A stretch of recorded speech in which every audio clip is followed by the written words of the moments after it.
လူတယောက်အနေနဲ့ငါးပါးသီလပြည့်စုံအောင်လုပ်ရကြားဘူးတယ်လို့ပြောတဲ့လူရှိတယ်နော်တကယ်မြတ်စွာဘုရားဟောထားတယ်ဒုက္ခပတ္တနာသုတ်တံဘဝမှာဥစ္စာပစ္စည်းနဲ့ပြည့်စုံခြင်းလိုက်တာလို့သင်တောင့်တတယ်ဆိုရင်ငါးပါးသီလကိုသာဖြူစင်အောင်ဆောင်ထိတ်မှာဒီတိုင်းဟောတာမြတ်စွာဘုရားလူလောကထဲမှာကောင်းသတင်းတွေကျွေဝခြင်းတယ်သတင်းကောင်းတွေထွက်ခြင်းတယ်ဒီနေ့အဖြစ်နာမည်ကောင်းရခြင်းတယ်ဆိုရင်လည်းပဲငါးပါးသီလကိုသာပြည့်စုံအောင်ဆောင်ထိတ်မှာလူဘဝကြီးမှာဥစ္စာပစ္စည်းနဲ့လည်းပြည့်စုံတယ်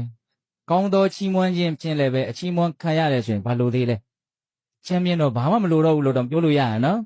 ပတ်ဝန်းကျင်ရဲ့လေးစားမှုတန်ဖိုးထားမှုမျက်နှာမှုလည်းရရင်လေဥစ္စာပစ္စည်းနဲ့လည်းပြည့်စုံ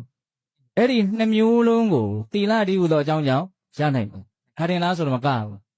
ဒါကဒီဘဝအတွက်လိုအပ်ချက်ကိုပဲပြည့်စုံစေတဲ့အပိုင်းကိုပြောတာနော်ဘဝကသိပြီးတာနဲ့ပြီးမလားမပြီးဘူးအဲ့ဒါဘာဆက်ပြောတော့မြတ်စွာဘုရား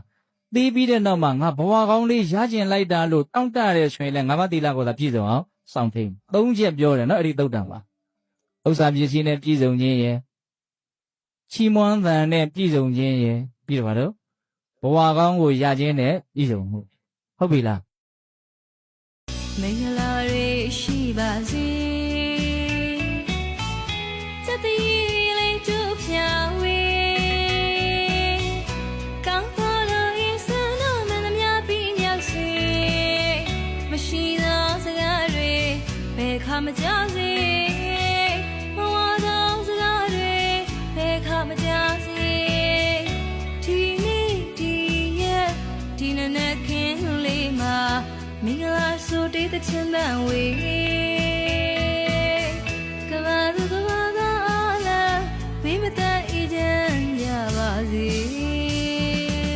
စိတ်ရွှင်ငွေမရမြတ်သက်ပေါ်ပြည့်ရှမ်းစေစေနာရီအကျိုးပေးရကြီးမားပါစေအောင်ပါစေအောင်ရမှုတွေလက်သမျှအောင်စေအောင်စေအောင်အတိတ်နမိတ်ဆောင်ကျန်သမျှအောင်စေကိုယ်စိတ်ကိုနာစင်ပါတခါတိတ်ဆိတ်တဲ့ခံစားချက်ဖြေပါကိုယ်ပိုင်တန်ဖိုးကိုမြင်ပါစေပျော်ရွှင်ခြင်းတွေပိုင်ဆိုင်စေအားငယ်ရင်ဖွင့်ပြောလိုက်ပါဘေးမှာအမြဲရှိနေမှာစိတ်ချမ်းသာမှအရာရာလားဒါမှတကယ်ကိုပျော်ရွှင်ရ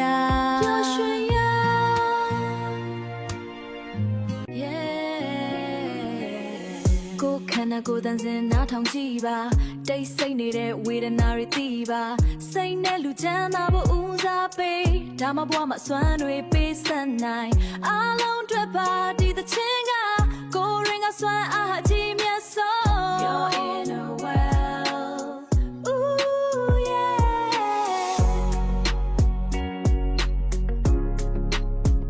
yeah just for us Listen to your body, hear the quiet ache, the silent battles that we often make. For every queen who needs a gentle hand, it's okay to ask for help to understand. Prioritize your peace, your mind, your soul. Take back the power and regain control. This is an anthem for your total health. The greatest power is your inner wealth. Your inner wealth.